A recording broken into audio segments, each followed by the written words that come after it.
অপূর্ব স্থাপত্যশৈলীর দেশ ডেনমার্ক। ডেনমার্ককে সুখী মানুষের দেশও বলা হয়।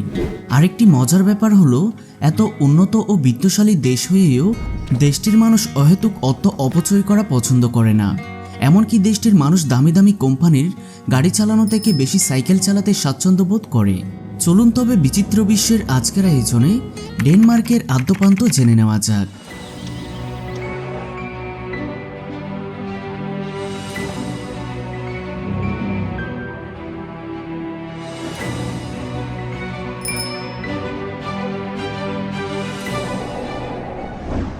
ইউরোপের উত্তর পশ্চিমের দেশ ডেনমার্ক।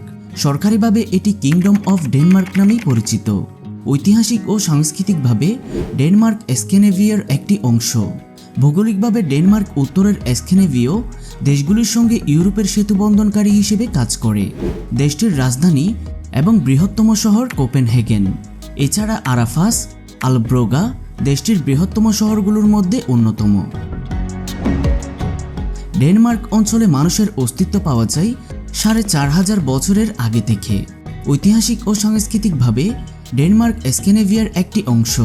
বিগত শতাব্দীগুলিতে ডেনমার্কের রাজারা সমগ্র নরওয়ে ও সুইডেন কিংবা এদের কিয়দংশ শাসন করেছেন।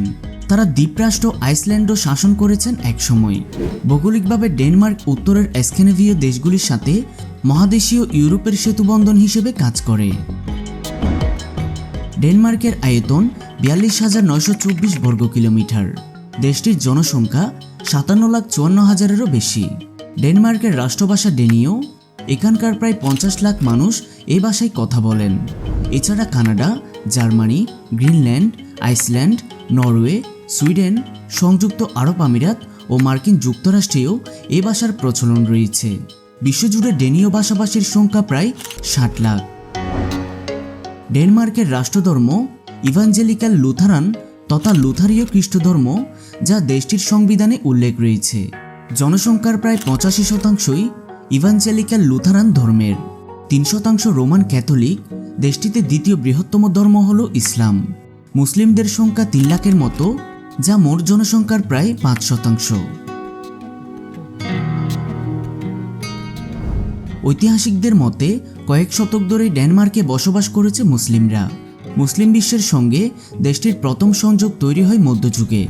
ডেনিশ ইতিহাসবেত্তা জর্গেন সিমসেনের মতে জেরুজালেমের নিয়ন্ত্রণ নিয়ে মুসলিম ও সম্মিলিত খ্রিস্টান বাহিনীর মধ্যে সংগঠিত ক্রুসেড যুদ্ধে অংশ নিয়েছিল ডেনমার্কের সামরিক বাহিনী। এরপর ধীরে ধীরে দেশটিতে মুসলিমের সংখ্যা বৃদ্ধি পেতে শুরু করেছে। সবচেয়ে বেশি বৃদ্ধি পেয়েছে দ্বিতীয় বিশ্বযুদ্ধের সময়। আরব অঞ্চল থেকে অনেক মানুষ ডেনমার্কে অভিবাসী হিসেবে বসবাস শুরু করার পর মুসলিমদের সঙ্গে সঙ্গে ডেনমার্কে শিক্ষা প্রতিষ্ঠান ও মসজিদের সংখ্যাও বাড়ছে।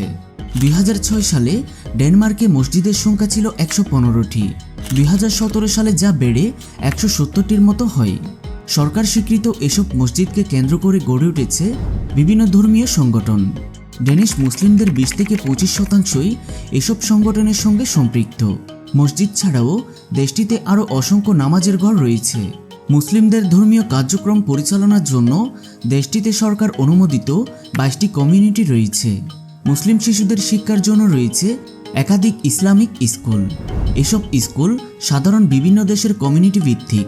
ডেনমার্কের প্রথম ইসলামিক স্কুল প্রতিষ্ঠিত হয় 1978 সালে। বর্তমানে 22টি স্বাধীন মুসলিম প্রাইমারি স্কুল রয়েছে দেশটিতে। ইউরোপীয় দেশ হওয়ায় ডেনমার্কের অর্থনীতি অনেক সমৃদ্ধ। দেশটি উন্নয়নের আরেকটি বড় কারণ হল দুর্নীতির পরিমাণ প্রায় শূন্যের কোটায়। দুর্নীতি কম হওয়ার জন্য ইউরোপীয় দেশগুলোর মধ্যে ডেনমার্কের আলাদা একটি সুনাম আছে। ডেনমার্কের মোট জিডিপির পরিমাণ প্রায় 398.8 বিলিয়ন ইউএস ডলার।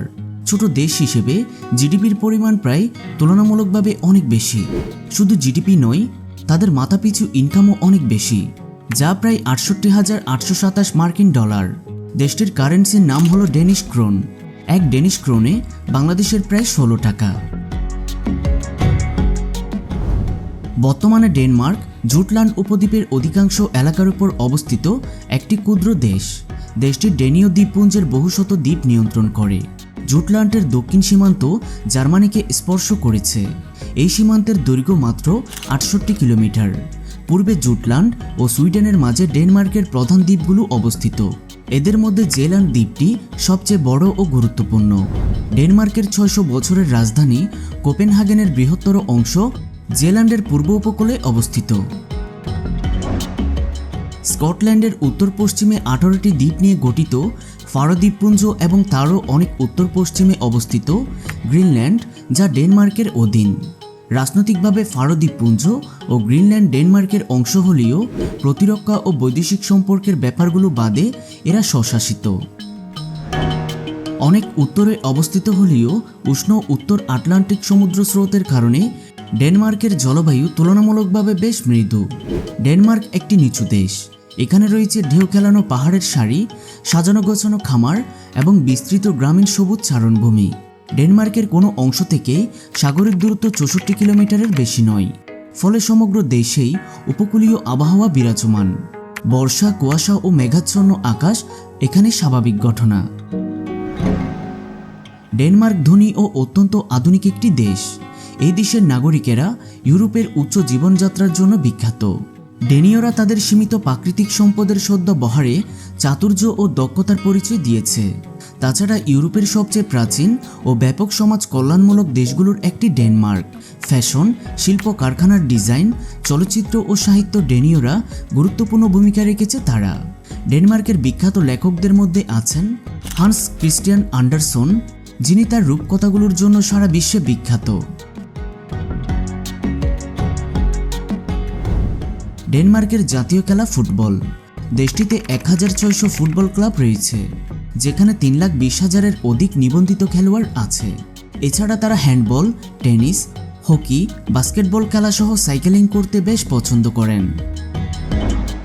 ডেনমার্ক দেশটিতে ডিভোর্সের পরিমাণ অনেক বেশি এবং বহু মহিলা ও পুরুষ বিয়ে না করেই একসাথে থাকতে পছন্দ করে, আর এই ধরনের ব্যবস্থাকে পিপারলেস ম্যারেজ বলে। অন্যান্য দেশগুলোর তুলনায় সামাজিক মেলামেশা অনেকটা বেশি এবং আয়ের দিক দিয়ে একে অপরের মধ্যে পারস্পরিক ব্যবধান কম থাকায় ডেনমার্কে করাপশনের মাত্রা খুবই কম। মানব উন্নয়ন সূচক হিসেবে 5ম স্থানে থাকা ডেনমার্ক এখন একটি সর্বোচ্চ মানের জীবনধারণের জন্য পরিচিত দেশগুলির মধ্যে একটি, এবং সর্বোচ্চ প্রতি ব্যক্তি আয় অনুযায়ী যেসব দেশগুলির তালিকা তৈরি হয় তাদের মধ্যে প্রথম দিকে ডেনমার্কের নামটাই থাকে। তাই ডেনমার্ক একটি উন্নত দেশ, যাদের মূল আয়ের উৎস আয়রন, স্টিল, ফুড প্রসেসিং, জাহাজ নির্মাণ শিল্প এবং কনস্ট্রাকশন।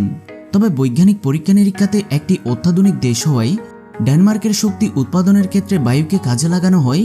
তাই পৃথিবীর সবথেকে বড় উইন্ড টারবাইনগুলি এই ডেনমার্কেই আছে। এই উইন্ড টারবাইনগুলি ঘোরানোর ফলে উৎপন্ন শক্তি বর্তমানে অন্যান্য দেশেও রপ্তানি করা হচ্ছে। ডেনমার্কে হাওয়ার গতিবেগ বেশি থাকায় এই বায়ু শক্তি উৎপাদন বেশি হয়। ইউরোপীয় দেশগুলির মধ্যে ডেনমার্কে বিপুল পরিমাণে প্রাকৃতিক গ্যাসের ভাণ্ডার পাওয়া গিয়েছে। বিশেষত দক্ষিণ সাগরের যে অঞ্চলটি ডেনমার্কের অংশ, সেখানে গ্যাস এবং তেলের পরিমাণটা বেশি।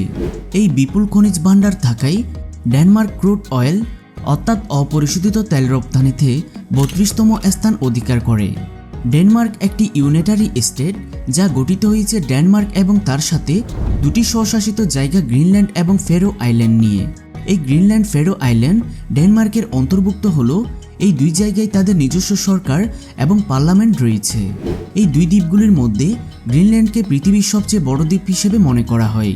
তবে অনেকের মতে অস্ট্রেলিয়া এবং অ্যান্টার্কটিকার কথাটা মনে আসতে পারে, কিন্তু এইটুকু জেনে রাখা দরকার যে এই অস্ট্রেলিয়া এবং অ্যান্টার্কটিকার দুটি আলাদা মহাদেশ। ডেনমার্কে শিক্ষিতের হার 99% এবং বেশিরভাগ বিশ্ববিদ্যালয় এবং মহাবিদ্যালয়ে ভর্তি হতে গেলে কোনো রকম টিউশন ফি দিতে হয় না। এমনকি শিক্ষাক্ষেত্রে অনুদান পাওয়ার জন্য জমা দেওয়ার আবেদনপত্র গৃহীত হলে 18 বছর বা তার উপরে ছাত্রছাত্রীরা আর্থিক সাহায্য পর্যন্ত পেয়ে থাকে। এই ইউনিভার্সিটিগুলোতে বিদেশি ছাত্রছাত্রীদের পড়াশোনার ব্যবস্থা রয়েছে। আধুনিক যুগের একটি যুগান্তকারী আবিষ্কার ব্লুটুথের নামকরণ করা হয় ডেনমার্কেরই এক রাজা হ্যারাল্ড ব্লুটুথের নাম অনুসারে। এই দেশে কফির চাহিদা বেশি হওয়ায় ডেনমার্ক কফি পান করায় বিশ্ববিখ্যাত, যেখানে দেশের এক বিরাট অংশের মানুষ কফি পান করতে পছন্দ করে। ডেনমার্কের সাধারণ মানুষের সম্ভাব্য আয়ুষ্কাল 40 বছরের মতো এবং দেশে প্রায় অধিকাংশ চিকিৎসা ব্যবস্থাই বিনামূল্যেই পাওয়া যায়। ডেনমার্কের সবচেয়ে জনপ্রিয় উৎসব জুল, যা আবার ডেনিশ ক্রিসমাস নামে পরিচিত। আর এই জুল সারা ডিসেম্বর মাস ধরেই পালন করা হয়। এই সহজলভ্য স্বাস্থ্য ও শিক্ষা ব্যবস্থার প্রসার ঘটায় ডেনমার্কের বেশ কিছু সংখ্যক সাহিত্যিক ও চিকিৎসক নোবেল পুরস্কারও পেয়েছেন। তাই জনসংখ্যার ভিত্তিতে প্রতি ব্যক্তির মাথাপিছু অনুযায়ী যদি তুলনা করি, তাহলে ডেনমার্কের বিশিষ্টজনেরা বিশ্বের সবথেকে বেশি সংখ্যক নোবেল প্রাইজ পেয়েছেন।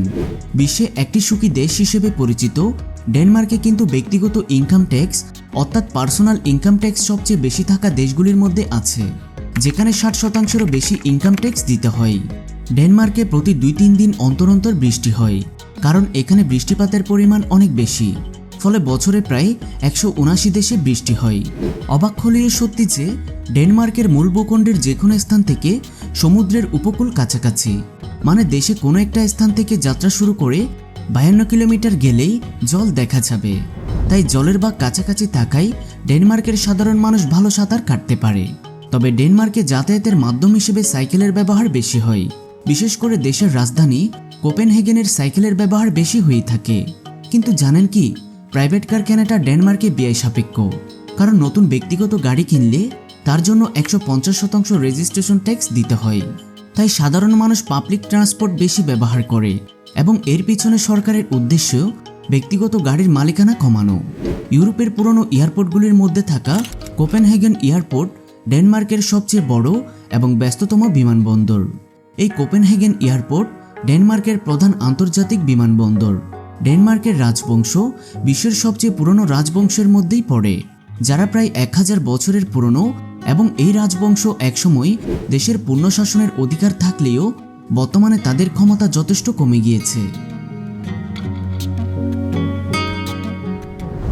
কোপেনহেগেন ডেনমার্কের রাজধানী শহর কোপেনহেগেন আধুনিকতা এবং সমৃদ্ধ ইতিহাসের অনন্য সংমিশ্রণে ভ্রমণকারীদের বিস্ময় করে। এই শহরটি, এই প্রাণবন্ত শহরটি অনেক আকর্ষণ এবং অভিজ্ঞতা প্রদান করে, যা পর্যটকদের জন্য এটিকে ভ্রমণের আগ্রহ জাগিয়ে তোলে। কোপেনহেগেনের আইকনিক ল্যান্ডমার্ক থেকে শুরু করে এর সমৃদ্ধ সাংস্কৃতিক দৃশ্য পর্যন্ত সবকিছুই আপনাকে আকর্ষণ করবে। এখানে আপনি নৌকা ভ্রমণও করতে পারবেন। এখানে রয়েছে দ্য লিটল মারমেড মূর্তি এবং রোজেনবার্গ ক্যাসেল, এখানেও ঘুরে দেখতে পারেন খুব অল্প সময়ের মধ্যে। টিবলি পার্ক, আপনি টিবলি গার্ডেনের মোহনীয় জগতে পা রাখুন একবার, তারপর রূপকথায় অনুপ্রাণিত হয়ে উঠবেন। এটি এমন একটি বিনোদন পার্ক যা প্রজন্মের পর প্রজন্ম ধরে পর্যটকদের হৃদয় কেড়ে নিয়েছে। কোপেনহেগেনের প্রাণকেন্দ্রে অবস্থিত টিবলি গার্ডেন হেঁটেই যাওয়া যায়, যা এক রোমাঞ্চকর রাইড। এখানে রয়েছে লাইভ কনসার্টের ব্যবস্থা। জীবনসঙ্গী নিয়ে এই বাগানে হেঁটে বেড়ালে শুনতে পাবেন রোমান্টিক গানের আওয়াজ। এখানে এয়ার মঞ্চে লাইভ শো হয়, চাইলে ওখানে অংশ নিতে পারবেন আপনি। এক কথায় আপনি এই বাগানে স্বর্গীয় সুখ উপলব্ধি করবেন। আরহাস ডেনমার্কের দ্বিতীয় বৃহত্তম শহর, একটি সাংস্কৃতিক কেন্দ্র যা পর্যটকদের জন্য বিভিন্ন ধরনের অভিজ্ঞতা প্রদান করে। শহরের সমৃদ্ধ ইতিহাসে নিজেকে নিমজ্জিত করুন। এর আকর্ষণীয় জাদুঘর যেমন মইসগাট মিউজিয়াম, যা চিত্তাকর্ষক প্রদর্শনীর মাধ্যমে দেশের অতীতকে তুলে ধরে। মোহনীয় পুরনো শহরের মধ্য দিয়ে হেঁটে বেড়ানো যায় এবং কবলিত রাস্তা এবং বিচিত্র দোকানে বসে পড়ুন, অথবা AROS আরহাস আর্ট মিউজিয়ামে ঘুরে আসুন। এই শহরের প্রতিটি পথে প্রান্তরে আপনি অ্যাডভেঞ্চার অনুভব করবেন।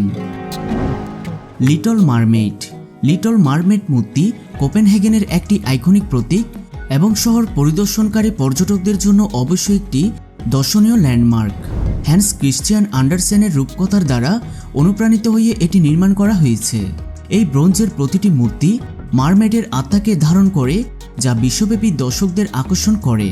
আপনি যখন এই মোহনীয় ভাস্কর্যটির সামনে দাঁড়াবেন, আপনি এর নিরন্তর সৌন্দর্য এবং এটির প্রতিনিধিত্বকারী স্থায়ী গল্প দ্বারা মুগ্ধ হবেন। লিটল মারমেড মূর্তি হল ডেনমার্কের সাহিত্য ঐতিহ্যের একটি লালিত অনুস্মারক এবং পর্যটকদের দীর্ঘস্থায়ী স্মৃতি ক্যাপচার করার জন্য একটি মনোমুগ্ধকর স্থান। ডেনমার্কের ভ্রমণ খরচ। ডেনমার্ক ভ্রমণ পিপাসুদের একটি পছন্দের স্থান। প্রতি বছর হাজার হাজার মানুষ ডেনমার্কের সৌন্দর্য উপভোগ করার জন্য যায়। বাংলাদেশ থেকেও অনেক মানুষ ডেনমার্ক ভ্রমণে যায়। ঢাকা থেকে ডেনমার্কের ফ্লাইট খরচ আনুমানিক 50 থেকে 60,000 টাকা, আর ওখানে থাকা খাওয়া খরচ তুলনামূলকভাবে অনেকটা বেশি। এক মাসের থাকা খাওয়া খরচ বাবদ খরচ হবে প্রায় 1,10,000 টাকার মতো। মোটামুটি বাজেটে এক মাসের ডেনমার্ক ভ্রমণে খরচ হতে পারে প্রায় 3 লক্ষ টাকা। কিন্তু ডেনমার্কের সৌন্দর্য ঘেরা আবাস এই টাকা কোনো মতেই বৃথা যেতে দিবে না।